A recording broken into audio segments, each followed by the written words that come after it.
5월 2일 월요일 위로와 치유의 가정예배를 드립니다. 함께 주님이 가르쳐 주신 기도하겠습니다. 하늘에 계신 우리 아버지, 아버지의 이름을 거룩하게 하시며 아버지의 나라가 오게 하시며 아버지의 뜻이 하늘에서와 같이 땅에서도 이루어지게 하소서. 오늘 우리에게 일용할 양식을 주시고 우리가 우리에게 잘못한 사람을 용서하여 준 것 같이 우리 죄를 용서하여 주시고 우리를 시험에 빠지지 않게 하시고 악에서 구하소서. 나라와 권능과 영광이 영원히 아버지의 것입니다. 아멘. 찬송가 132장 주의 영광 빛나니 찬송가 132장을 부르겠습니다.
오늘 우리에게 주신 하나님 말씀은 에스겔서 1장 1절로 3절의 말씀입니다. 에스겔 1장 1절로 3절의 말씀 한 절씩 교독하겠습니다.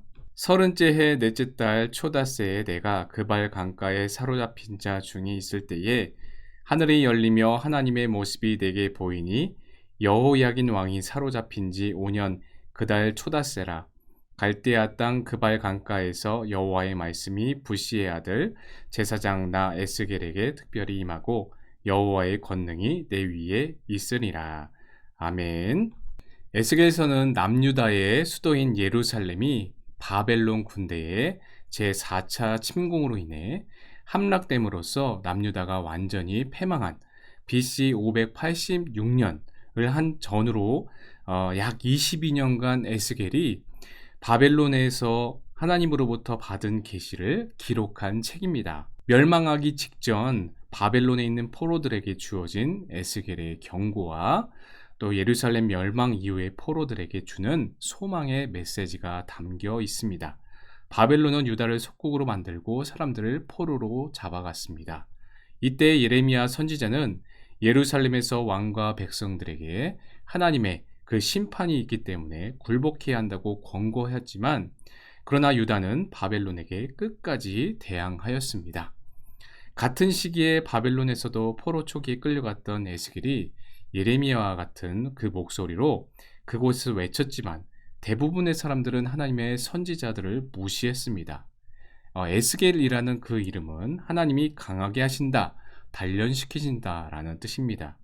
에스겔을 통하여 담대하게 외치게 하신 하나님은 그를 통하여서 심판의 말들과 함께 결국에 소망의 말들을 선포하게 하셨습니다. 하나님께서는 그들을 올바른 길로 인도하시기 위해서 때마다 선지자들을 보내 책망도 하시고 징계도 하셨지요. 그럼에도 그들의 패역한 습성을 버리지 못하고 결국 하나님의 심판을 받아 이방 땅으로 포로로 잡혀가는 그런 신세까지 전락하고 맙니다. 우리는 이스라엘 백성들처럼 불순종의 자리에 서지 말고 겸손히 순종함으로 이 말씀을 기억하여서 하나님께 사랑받는 백성들이 되어야 할 줄로 믿습니다. 1절을 보면은 30째 해 넷째 달 초대세에 내가 그발강가 사로잡힌 자 중에 있을 때에 하늘이 열리며 하나님의 모습이 내게 보인다, 이렇게 말씀하였습니다. 본문은 하나님의 이상이 맨 처음 에스겔에게 보인 때가 언제였는지 구체적으로 이렇게 선보이고 있지요. 에스겔서의 특징 중에 하나이기도 합니다.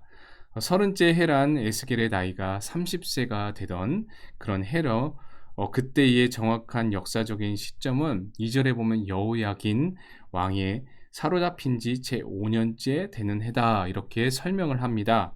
여호야긴 왕은 남유다의 제18대 왕으로 BC 597년에 바벨론의 포로로 붙잡혀 끌려갔죠. 당시 포로민들은 오랜 포로 생활로 지쳐가고 있었고 바벨론의 강성함으로 인하여서 점점 절망과 낙담에 빠져들고 있을 때였습니다. 바로 이때 하나님께서는 이처럼 에스겔을 통하여서 이스라엘 백성들을 찾아오셨습니다. 사실 이스라엘 백성들이 바벨론 땅에 와서 살게 된 것은 그들의 죄에 대한 하나님의 심판 때문이었습니다. 하나님께 범죄함으로 말미암아 그들이 살던 본토에서 추방을 당해 바벨론 땅으로 오게 된 것입니다. 범죄함으로 하나님으로부터 완전히 단절되고 아무런 소망도 없고 절망 가운데 하루하루 살아가던 자들입니다. 하나님께서는 바로 그러한 이스라엘 백성들에게 친히 찾아오셔서 소망을 다시 심어주고 계신다라는 것입니다.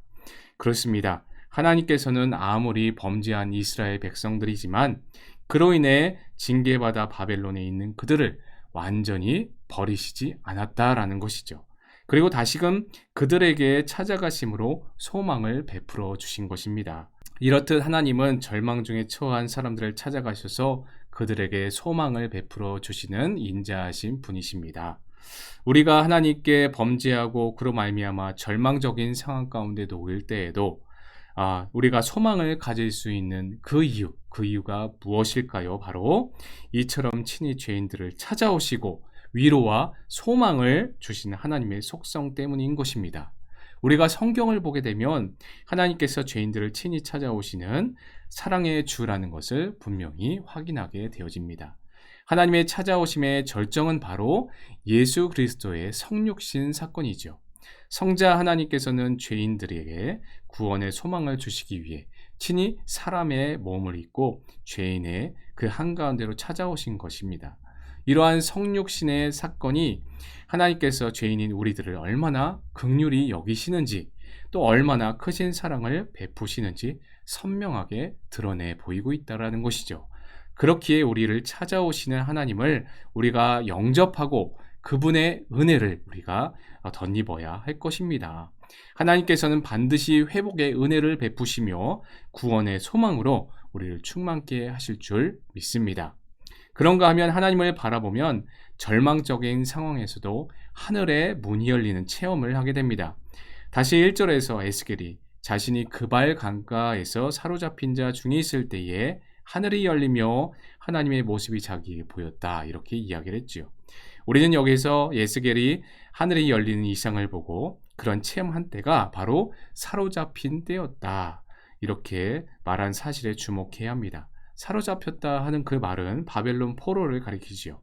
그런데 여기 이 표현은 단지 그 사실 자체로만 드러내는 것이 아니라 에스겔을 비롯하여 이스라엘 백성들이 완전한 그런 절망적인 상황 가운데 처해 있다라는 것을 나타내 보여줍니다. 제가 어린 시절 모태 신앙은 아니었지만 종종 친구들의 권유로 교회에 나간 적이 있습니다. 그 중에 기억나는 것이 한 상가 교회에 있는 곳에 나갔다가 마침 성경 퀴즈 대회가 열렸던 기억이 있습니다. 퀴즈를 맞추면 사탕이나 과자, 선물을 이렇게 주셨는데 제가 교회에 처음 왔고 성경에 대한 지식도 하나도 없으니까 그래도 어떻게든 문제를 맞춰서 뭐 하나라도 이렇게 받아가야겠다, 그런 욕구가 생겼습니다. 그런데 이때 오늘 본문 에스겔 선지자가 하나님의 부르심을 받았던 곳이 어디냐라는 그 질문이었습니다. 그래서 사람들은 저마다 저에게 정답을 맞추게 해주려고 이렇게 입으로 이렇게 입을 뻥긋거리면서 힌트를 주었는데, 제가 그 힌트를 보고 그 발을 그 갈 이렇게 이야기를 해서 틀린 적이 있습니다. 사회자도 하는 수 없이 땡을 외쳤고 이날 선물 한 개도 받지 못했던 기억이 있습니다. 그날 이후 상처가 되어서 교회에 나가지 않았지만 아직도 그 일들이 기억나고, 하나님은 끝까지 저를 놓치지 않으셨고 수차례 교회로 인도하셔서 결국 마두동 동천교회에 정착하게 하셨다라는 겁니다. 당시 바벨론 포로에 잡혀있던 이스라엘 백성들의 상황은 절망적이었고 아무런 소망조차 가질 수 없었습니다. 그들 생각에는 다시 본토로 돌아갈 수 없다고 여겼을 것입니다.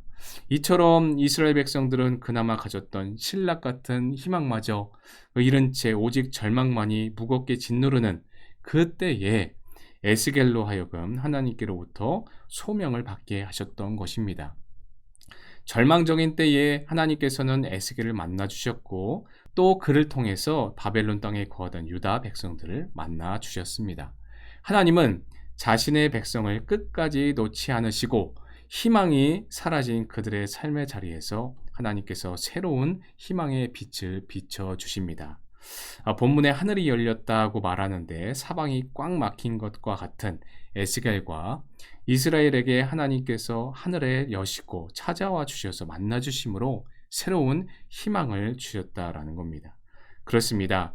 우리가 하나님께 둔 소망을 버리지 않는다면 우리는 기필코 하늘이 열리는 것을 목도하게 될 것입니다.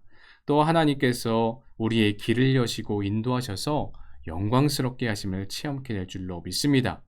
이러한 위로와 치유의 역사가 우리의 삶 속에 가득 넘치기를 주님의 이름으로 축원합니다. 이 시간 함께 기도하기를 원합니다. 아무리 현실이 어둡고 고통스러워도 세상에 죄악의 물결이 넘쳐도 항상 하나님께만 소망을 두게 하셔서 함께 기도하시겠습니다.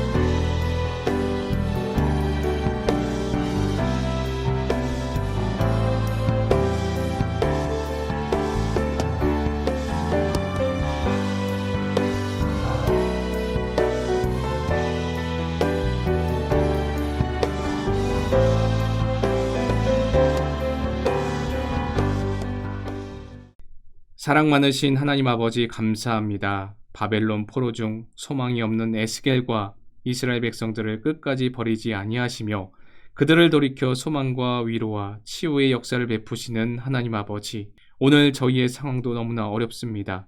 우리를 긍휼히 여기시며 오늘도 새로운 희망을 주시는 그 은혜를 체험할 수 있도록 인도하여 주시옵소서.